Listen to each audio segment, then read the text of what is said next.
नमस्कार. आज आपण इतिहासातल्या एका सगळ्यात धाडसी आणि कल्पक सुटकेच्या कथेबद्दल जाणून घेणार आहोत. हो, छत्रपती शिवाजी महाराजांच्या आग्र्याहून सुटकेच्या त्या अविश्वसनीय प्रवासाबद्दल. एक विचार करा, अशा तुरुंगातून सुटका कशी होणार जिथून सुटणं जवळजवळ अशक्य आहे. म्हणजे देशाच्या सगळ्यात शक्तिशाली सम्राटाचे कैदी, चोहो बाजूंनी अगदी कडक पहारा. अशा परिस्थितीत सुटकेची योजना तरी कशी आखणार? बरोबर, हेच आव्हान होतं छत्रपती शिवाजी महाराजांसमोर. तर ही गोष्ट सुरू होते एका आमंत्रणाने, बादशहाचं आमंत्रण. आणि महाराजांनी एक खूप मोठा धाडसी निर्णय घेतला. स्वतःहून शत्रूच्या घरात, म्हणजे थेट मुघल साम्राज्याच्या राजधानीत जायचा. हे वर्ष होतं 1666. मराठा राजा शिवाजी महाराज निघाले होते आग्र्याला. का? तर मुघल सम्राट औरंगजेबाला भेटायला.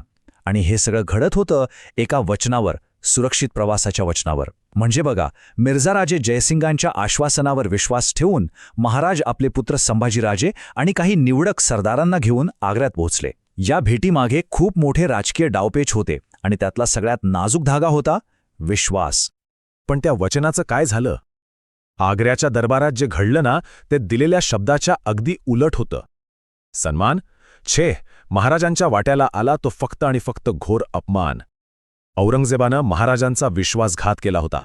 आणि हा अपमान काही साधासुद्धा नव्हता, तो जाणून बुजून केलेला होता. आणि महाराज तो सहन करणार नव्हतेच. म्हणजे विचार करा, औरंगजेबानं महाराजांना अशा एका सरदाराच्या मागे उभं केलं ज्याला त्यांनी रणांगणात हरवलं होतं. हा तर थेट त्यांच्या स्वाभिमानावर केलेला हल्ला होता. झालं, संतापलेले महाराज त्याच क्षणी दरबारातून बाहेर पडले. पण गोष्ट इथेच थांबली नाही. खरं तर दरबारातला अपमान ही फक्त एक सुरुवात होती. आता महाराजांच्या अडचणी अजून वाढणार होत्या. कारण त्यांना टाकण्यात आलं होतं नजरकैदेत. आता नजरकैद म्हणजे नक्की काय? सोप्या भाषेत सांगायचं तर महाराजांना तुरुंगात नाही ठेवलं, त्यांना त्यांच्याच निवासस्थानी कैदी बनवलं.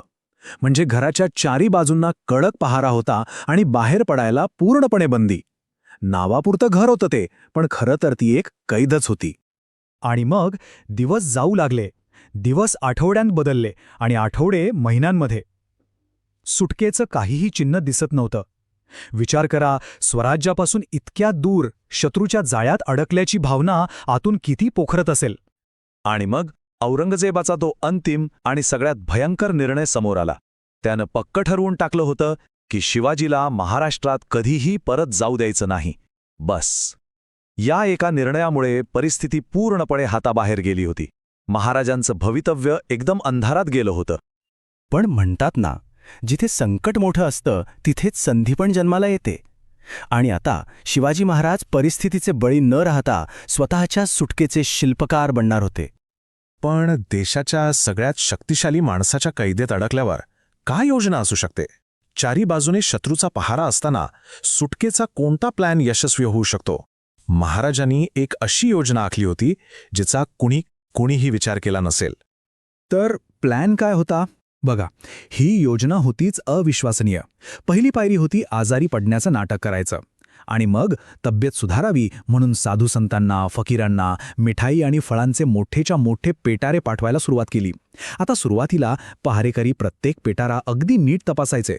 पण रोजच हे व्हायला लागल्यावर ते हळूहळू ढिले पडले, गाफील झाले. आणि महाराजांना नेमकी हीच संधी हवी होती. अर्थात या धाडसी मोहिमेत महाराज एकटे नव्हते.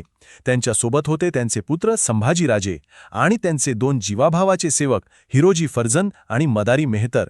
या निष्ठावंत सहकाऱ्यांनी आपल्या जीवाची जराही पर्वा न करता महाराजांना साथ दिली. आणि मग तो दिवस उजाडला.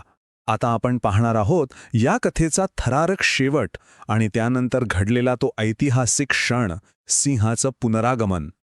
ठरलेल्या दिवशी काय झालं बघा. पहारेकऱ्यांना काहीही संशय येऊ नये म्हणून हिरोजी फर्जंद महाराजांच्या कपड्यात त्यांच्या जागी झोपले आणि मदारी मेहतर त्यांचे पाय चेपत बसले, जसं काही महाराजच आजारी आहेत.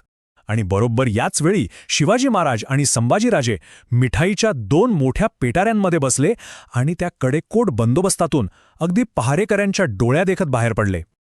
दुसऱ्या दिवशी औरंगजेबाला जेव्हा ही बातमी कळली, तो संतापाने अक्षरशः लालबुंद झाला. त्यानं महाराजांना पकडण्यासाठी देशभर आपले हेर पाठवले. पण आता काही उपयोग नव्हता. मराठ्यांचा सिंह पिंजऱ्यातून कायमचा मुक्त झाला होता आणि तो पुन्हा कधीही त्याच्या हाती लागणार नव्हता.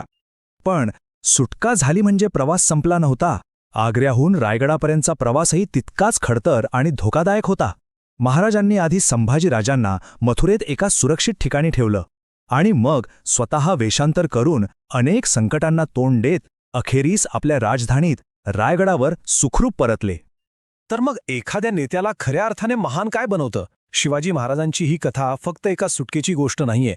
ही कथा आहे त्यांच्या जबरदस्त इच्छाशक्तीची, त्यांच्या दूरदृष्टीची आणि सगळ्यात मोठं संकट समोर असतानाही डोकं शांत ठेवून विचार करण्याच्या क्षमतेची.